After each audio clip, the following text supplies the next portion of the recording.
Katina wajin intati mafanuf sodada sit kaba membula Nantundu karakena tau imesi bojota Yesus anaketanoda Anoga gammadin baroda Ajiko mulise waeke yongasu Tunatimbadi Yonansi wa madu Simjira nanjata Gofta kumchina sinabu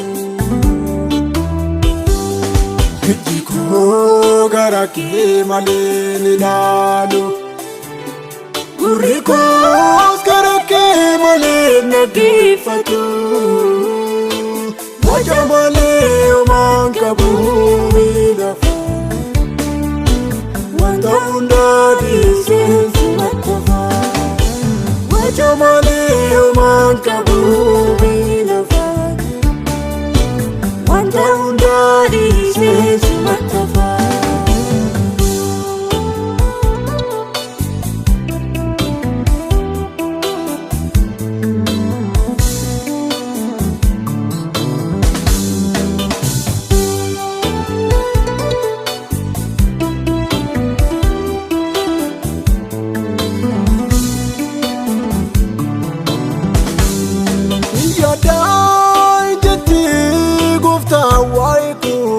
Fatu dur salata Wanta turan kamne toratti debisti Ala mijesita Iseka dararu malekan chola gunargu Waenko hundu ijabase Manike wanundangu tuda Anana majora badada tasise Iseka dararu malekan chola gunargu Waenko hundu ijabase Manike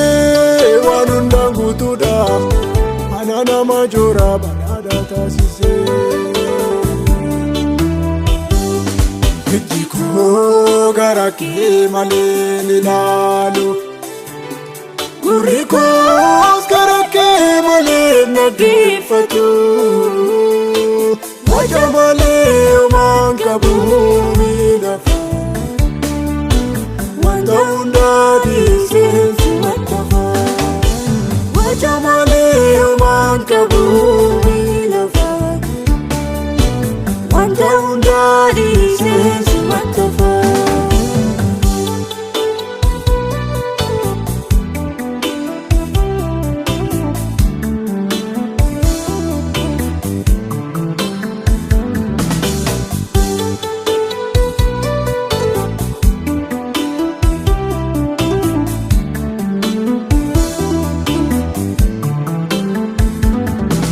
Enabai jiranu lamangidu tumtu denum basuf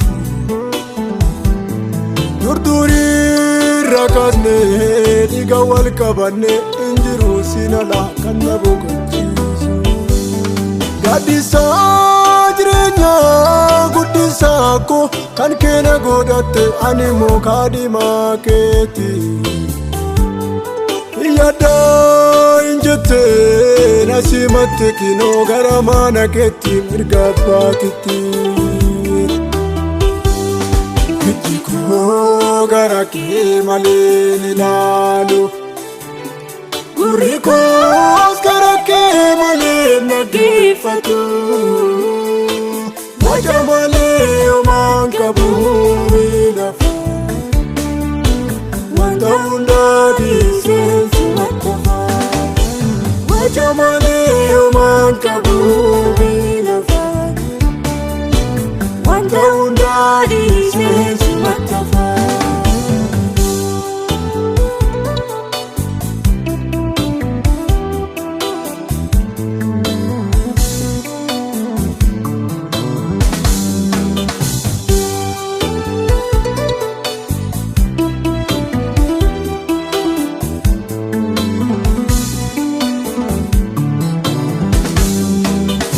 Madichiti gara badetti nan baafne naaf dhoksisin jedhe